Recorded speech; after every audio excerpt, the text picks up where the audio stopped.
Assalamualaikum, dear parents and student. Hope you are fine. Dear student, today we will revise English reading book page number 18 and our topic is words opposite. Let's start reading. Big, small, big, small, hot, cold, hot, cold, empty, full, empty, full.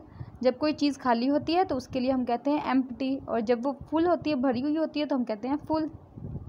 Day night, day night, long short, long short, happy sad, happy sad, happy sad, in out, in out, in out, near, far, near, far, far mean दूर, thick, thin, thick, thin, thick, thin.